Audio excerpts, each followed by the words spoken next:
The crystalline spires of the Xylaxian imperial palace pierced the violet sky like ancient daggers, their surfaces refracting the light of 3 setting suns. Within the grand ceremonial hall, First Sentinel Rethkin observed the approaching human with all 4 of his primary eyes, his secondary set scanning the assembled crowd of alien dignitaries and warriors. The human moved with an unsettling fluidity that seemed to defy their rigid skeletal structure. Commander Nara Blackthorn, as she had been announced, stood barely over 5.5 feet tall, a full head shorter than even the smallest of the Xylaxian honor guard. Her dark skin seemed to absorb the rainbow light cascading through the crystal walls, and her close-cropped hair was as black as the void between stars. "Look at this fragile creature," whispered Guardian Captain Listak, his mandibles clicking with barely contained amusement. "They send us a single human to challenge the might of the Empire? One who doesn't even wear proper battle armor?" Rethkin's scales rippled with agreement, but something about the human's movements kept him from joining in the general mockery. Where others saw weakness in her smaller frame, he noticed how she seemed to flow across the polished floor, each step placed with deliberate precision.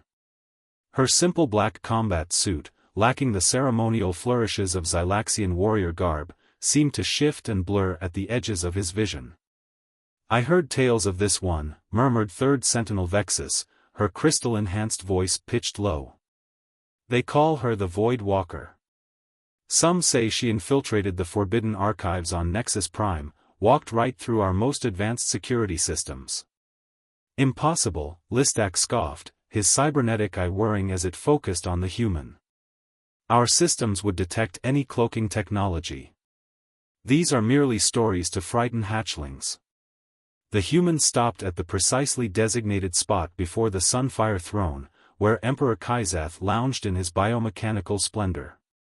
Nara's eyes, a startling shade of amber, swept the room once before settling on the Emperor. Rethkin noticed she paid particular attention to the shadows cast by the great pillars, as though mapping every possible angle of approach. High Ceremonialist Zwextal stepped forward, his crystalline staff striking the floor 3 times. The sound reverberated through the hall, silencing all conversation. "We gather here under the ancient laws of combat," he intoned, his translator converting the complex harmonics of High Xylaxian into standard galactic common. "The Human Federation has invoked the right of single combat to settle our disagreements." A ripple of amusement passed through the assembled guards. The disagreements had begun when the Empire's 7th Fleet attempted to annex 3 human colony worlds. The resulting conflict had cost both sides dearly, but it was the manner of human resistance that had truly shocked the Empire. No grand fleet battles, no heroic last stands. Instead, ships disappeared without a trace, secure facilities were breached without alarms, and critical data vanished from quantum-locked servers. "The terms are simple," Zwextal continued. "Single combat between champions. Victory by submission or incapacitation. The winner's species dictates the terms of peace." He turned to the human. "Do you understand these terms, Commander Blackthorn?" Nara's voice, when it came, carried clearly despite its soft tone. "I understand perfectly. Shall we proceed?"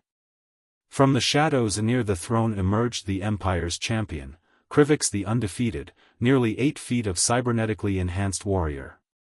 His iridescent scales gleamed with ceremonial oils, and the light caught the edges of his numerous battle augmentations. He had won 87 ritual combats, each victory marked by a crystal shard embedded in his ceremonial armor. "You honor us with your presence, little one," Krivix rumbled, his translator struggling to convey the layers of condescension in his harmonic speech. "I shall try to leave enough of you intact for your people to study. Perhaps they will learn the foolishness of challenging the Empire." Rethkin expected the human to show fear, or at least concern, at facing such a legendary warrior. Instead, the corner of Nara's mouth twitched upward in what his cultural training identified as a smile. But this was not the expression of joy or amusement he had studied in human behavioral texts, this was something else entirely.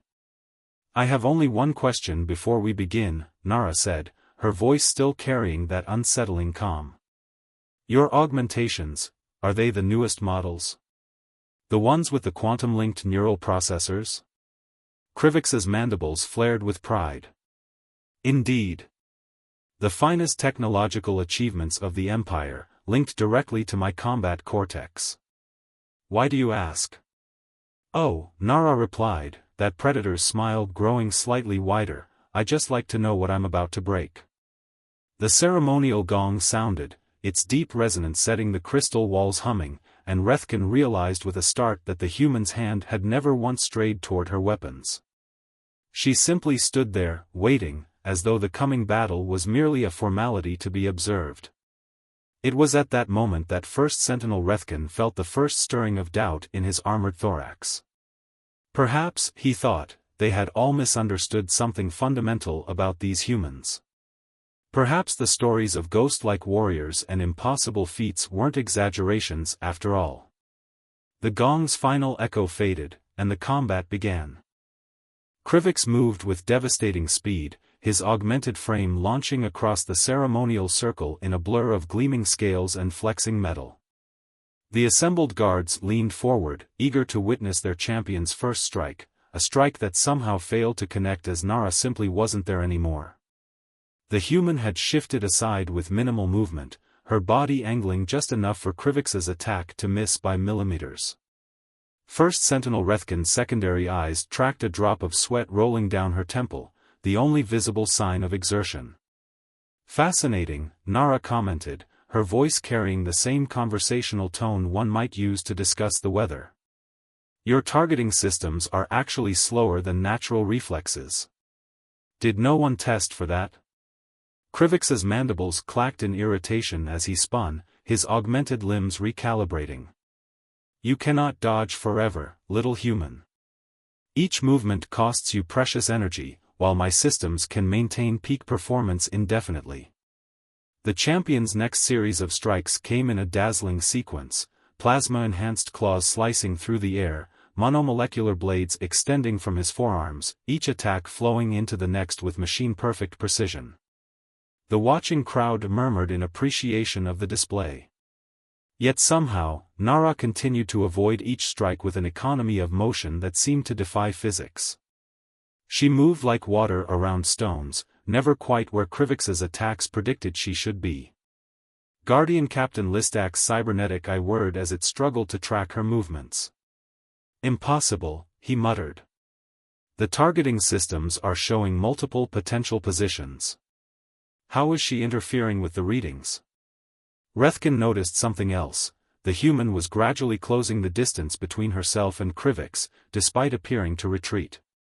Her movements, which had seemed random at first, were drawing an ever-tightening spiral around the increasingly frustrated champion. Your reputation appears to be built on empty air, Krivix snarled, his shoulder-mounted plasma projectors humming to life. Face me with honor, warrior to warrior. But I am, Nara replied, ducking under a swing that would have separated her head from her shoulders. I'm facing exactly what you are, a warrior who relies too heavily on his advantages. The word struck deeper than any physical blow. Krivix's next attack abandoned all pretense of precision, raw power overriding his combat protocols. Energy crackled around his augmentations as he pushed them beyond their designed limits. Third Sentinel Vexus shifted uncomfortably. The human is goading him deliberately. But why? She must know his enhanced strength could end the fight with a single clean hit. A massive fist crashed into the crystal floor where Nara had been standing, sending spiderweb cracks racing through the ancient material. The human had rolled aside, but this time Rethken caught a glimpse of something in her movement, a slight tremor in her left leg, a barely perceptible hitch in her breathing. Finally, Guardian Captain Listak crowed. The creature tires. No species can maintain such evasion forever. But Rethken wasn't so certain. He had studied countless combat recordings in his role as First Sentinel, and something about the human's apparent fatigue seemed choreographed. As though each sign of weakness was being presented just clearly enough to be noticed. Krivix pressed his perceived advantage, his attacks becoming wider, more powerful, and significantly less controlled. "Your species' arrogance ends here," he declared, energy crackling around his frame. "The Empire will." "Yes, yes," Nara interrupted, sliding past another devastating strike. "The Empire will prevail, order will be maintained, and so forth. Tell me, do all your warriors talk this much during combat, or is it just the ones trying to convince themselves they're in control?" The champion's roar of rage shook the crystal pillars. His augmentations blazed with power as he charged, all precision abandoned in favor of overwhelming force. The watching guards tensed, certain they were about to witness the human's destruction. Instead, Nara finally moved to attack. Her hand darted out in a simple motion that seemed almost casual, and Krivix's charge came to a sudden, jerking halt. The silence that fell over the ceremonial hall was absolute. The champion stood frozen, his massive frame trembling with effort, but unable to move forward. Nara's hand rested lightly against his chest, her fingers splayed in an odd pattern. "Interesting fact about your new neural processors," she said conversationally. "They use quantum entanglement to speed up response time between components." "Brilliant design, really. But did you know that certain resonance frequencies can disrupt quantum states?" Her smile widened slightly. Human medical science discovered that while studying nerve responses. Useful knowledge, wouldn't you say? Rethkin's scales rippled with sudden understanding. Every movement, every seeming retreat, every goading word, it had all been leading to this moment. The human hadn't been fighting at all. She had been conducting a test, gathering data, waiting for her opponent to overcharge his systems enough for her technique to work. "Impossible," Krivix ground out through locked mandibles. "Our technology, superior." "Superior?" Nara's voice carried a note of genuine curiosity. "Perhaps. But you forgot something fundamental about combat, champion." She leaned closer, her words meant for him alone, but carrying in the perfect acoustics of the hall. "Technology is only as good as the warrior who wields it." And then she began to demonstrate exactly why humans had earned their reputation as the galaxy's most terrifying soldiers. What happened next would be debated in imperial military academies for generations to come. Nara's fingers shifted slightly against Krivix's chest, and the mighty champion of the Xylaxian Empire dropped to his knees, his augmentation sparking and cycling through random activation patterns. "The interesting thing about quantum entanglement," Nara continued, circling the paralyzed warrior, "is how it cascades. One disrupted connection affects another, then another, then another. Rather like your empire's assumption of superiority, wouldn't you say?" First Sentinel Rethkin watched in fascinated horror as the human systematically dismantled everything the empire believed about combat. She moved with surgical precision, each touch sending new waves of chaos through Krivix's neural networks. The champion's augmentations, pride of imperial technology, betrayed him one by one. "This is forbidden technology," Guardian Captain Listak snarled, his own cybernetic eye whirring in agitation. "The human must have stolen." "No," Third Sentinel Vexus interrupted, her crystal-enhanced voice trembling. "Look at her hands. No devices. No tools. This is pure technique." In the center of the combat circle, Nara paused her systematic deconstruction of the champion's defenses. "Would you like to know how we discovered this weakness?" she asked, her voice carrying clearly to every corner of the hall. "It was during your attack on New Providence Colony. Remember that one? 3,000 civilian casualties, mostly scientists and medical researchers." The temperature in the hall seemed to drop as she spoke. Even Emperor Kaizath leaned forward on his sunfire throne, all four primary eyes fixed on the scene below. "Those researchers were studying neural regeneration," Nara continued, her fingers dancing across Krivix's armor in precise patterns. "Trying to help victims of nerve damage walk again. When your forces attacked, they were forced to weaponize their knowledge to survive. Necessity, as humans like to say, is the mother of invention. A memory stirred in Rethkin's mind, reports from that campaign, dismissed as propaganda. Stories of Imperial troops found unconscious, their augmentations offline, with no signs of conventional weapons being used. At the time, it had seemed impossible. The Empire's might cannot be defeated by mere tricks, Krivix managed to growl, fighting to regain control of his systems. His secondary arms lashed out in a desperate strike, only to have Nara catch his wrist in a grip that shouldn't have been possible for her seemingly fragile frame. "That's your fundamental misunderstanding of humans," she replied, her voice taking on an edge of steel. "We don't rely on might. We adapt. We learn."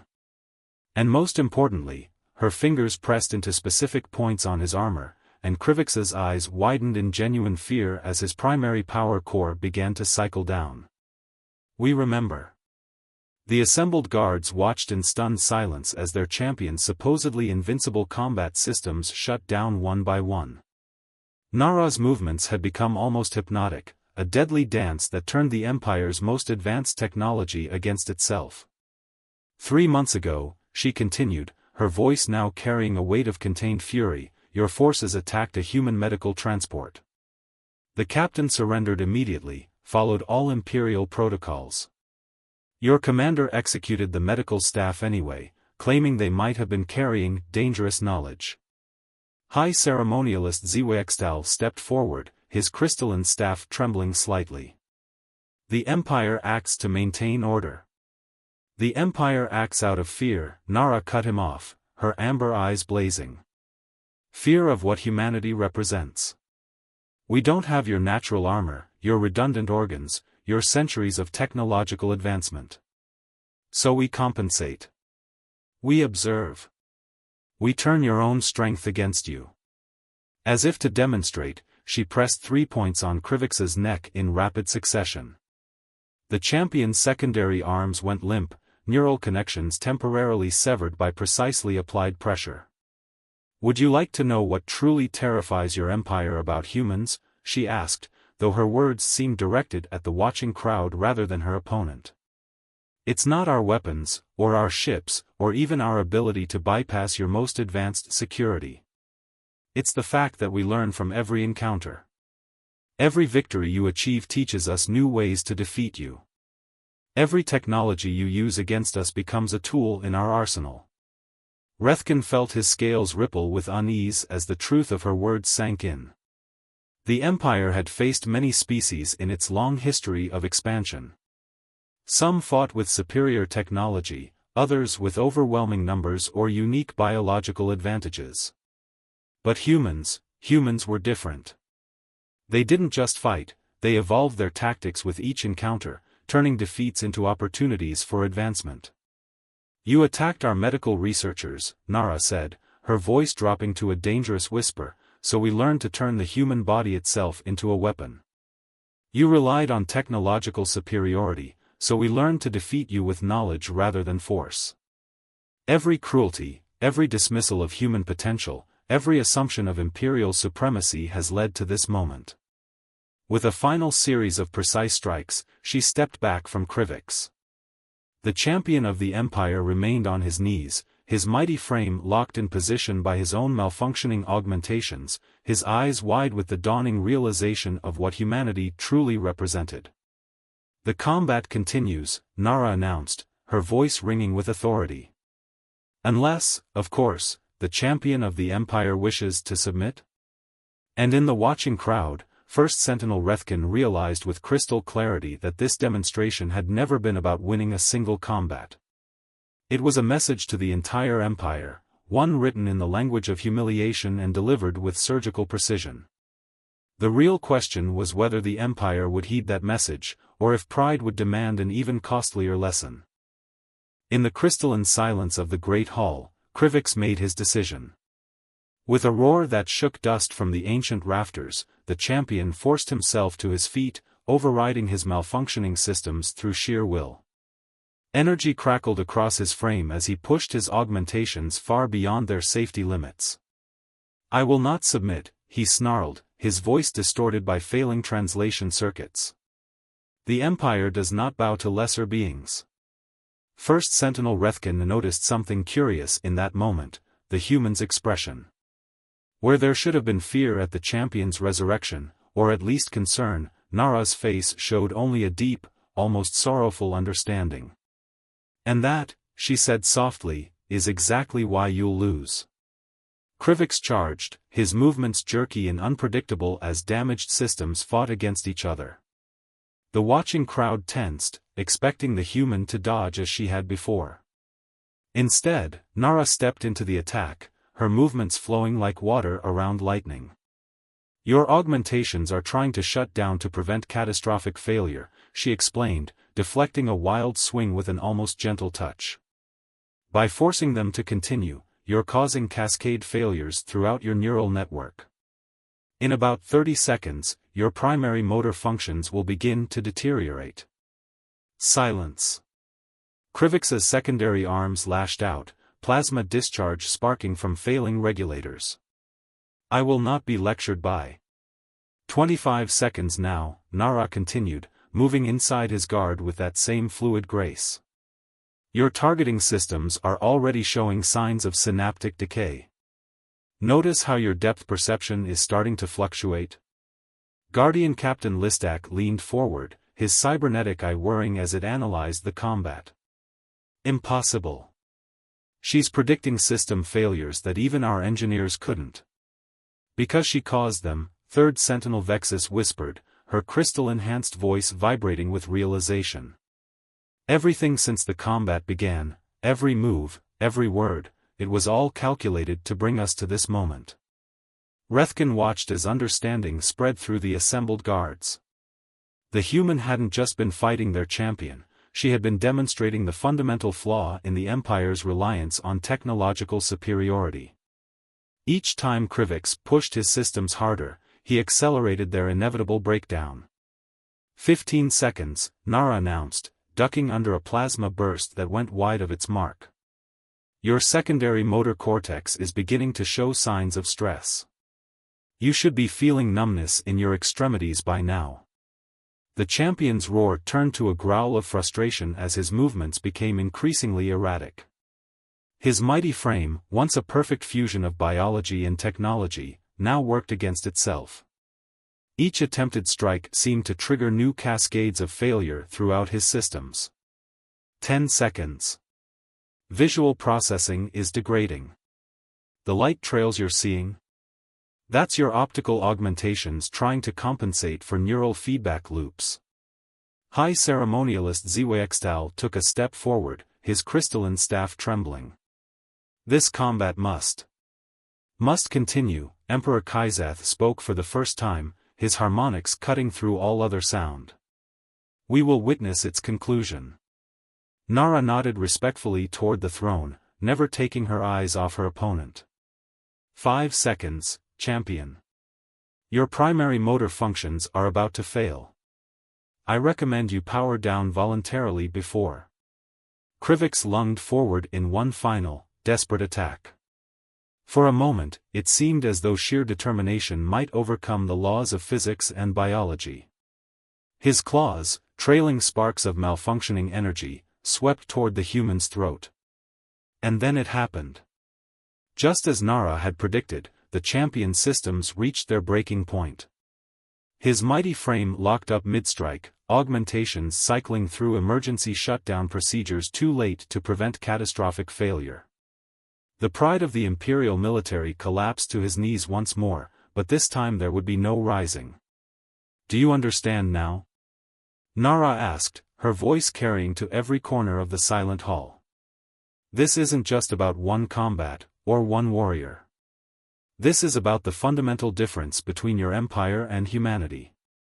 She knelt beside the fallen champion, her movements still carrying that liquid grace that had so unsettled Rethkin at the beginning. "You build mighty weapons, wrap yourselves in impenetrable armor, augment your bodies with incredible technology. And all of that is impressive. Truly. But you never stop to consider one crucial question." Her fingers moved with surgical precision, triggering emergency medical protocols in Krivix's systems, ensuring that his collapse wouldn't cause permanent damage. It was an act of mercy that seemed to shock the watching crowd more than any of her previous demonstrations. "What question?" Krivix managed to ask through failing vocal processors. Nara stood, her amber eyes sweeping across the assembled guards, the religious authorities, and finally settling on the Emperor himself. "What happens when you face an enemy who has learned to turn all that might against you? An enemy who doesn't need advanced technology because they've learned to defeat it with knowledge alone?" The silence that followed her words felt heavier than any battle cry. First Sentinel Rethkin realized that every guard in the hall had unconsciously taken a step back from the combat circle. This small, seemingly fragile human had shattered not just their champion, but their entire understanding of warfare. And somehow, Rethkin suspected, that had been the true purpose of this combat all along. Emperor Kaizath rose from the Sunfire throne, his movement sending ripples of light cascading through the crystal hall. The assembled guards instantly dropped to their knees, leaving Nara standing alone beside the fallen champion. Her amber eyes met the Emperor's four primary ones without hesitation. "You have proven your point most effectively, Commander Blackthorn," the Emperor's harmonics resonated through the hall. "Yet I find myself curious. You could have ended this combat in the first moments. Why such an elaborate demonstration?" Nara's lips curved in that subtle smile that had so unsettled First Sentinel Rethkin at the beginning. "Because, your radiance, ending it quickly would have taught you nothing. The Empire needed to understand exactly why humanity has survived every attempt to conquer us." She gestured to Krivix, who was being attended by medical technicians. "Your champion will recover fully. The techniques I used caused temporary disruption, not permanent damage." That too was deliberate. "Explain," the Emperor commanded, though Rethkin detected a note in his harmonics that suggested he already understood. "Humanity could have developed weapons that would permanently destroy your augmentation technology. We could have turned your own cybernetics into death traps." Nara's voice carried no pride, only statement of fact. "Instead, we chose to develop methods that incapacitate without destroying. Because unlike the Empire, we don't believe technological superiority equals the right to determine who lives or dies." Guardian Captain Listak stirred at this, his mandibles clicking in agitation. "You speak of mercy while humiliating our greatest warrior?" "I speak of necessity," Nara corrected. "Your Empire understands only demonstrations of power. So we provided one. But we demonstrated power with restraint, something your military strategists claimed humans were incapable of possessing." Third Sentinel Vexus moved forward, her crystal-enhanced voice carrying a new note of understanding. "The medical transport. The research colony. Every attack we launched.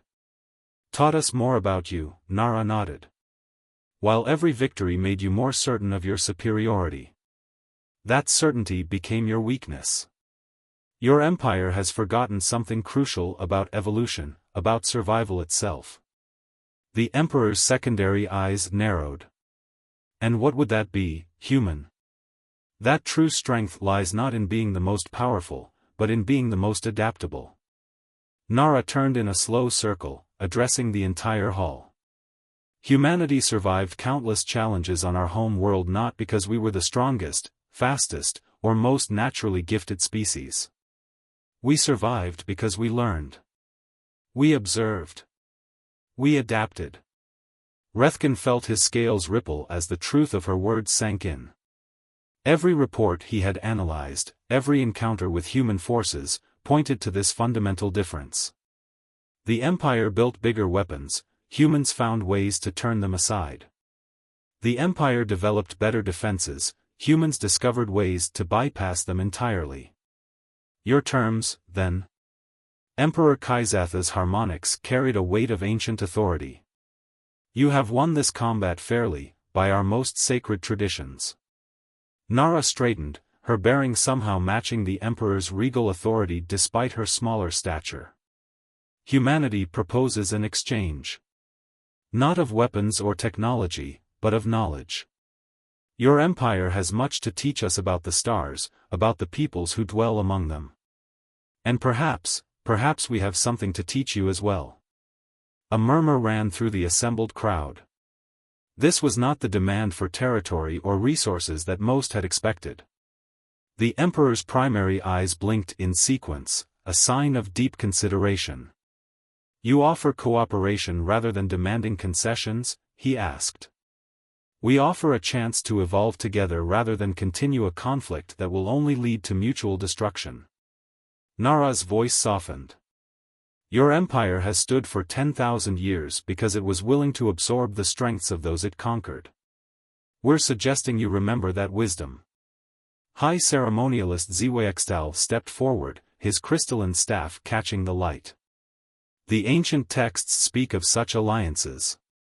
When the empire was young, before conquest became our way.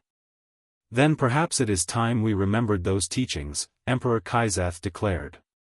His secondary arms moved in a complex gesture that sent the assembled guards to their feet. Commander Blackthorn, your victory here today has opened a door that many thought forever sealed. The question remains, are both our peoples prepared to walk through it? Nara's smile widened slightly, becoming something genuine rather than tactical. That, your radiance, is the beauty of human adaptability. We're always prepared to try something new. First Sentinel Rethkin watched as the Emperor descended from his throne, an unprecedented action that sent shock waves through the crowd. As Kaizath approached the human warrior, Rethkin realized he was witnessing something more significant than a simple combat victory. This was the moment when fear of humanity's potential transformed into respect for it. Then let us begin, Emperor Kaizath declared, extending one of his primary hands to the human commander. Not as conqueror and conquered, but as species with much to learn from each other. As Nara clasped the Emperor's hand, the crystal hall erupted in harmonics of astonishment. The guards who had laughed at the human's arrival now stood in respectful silence.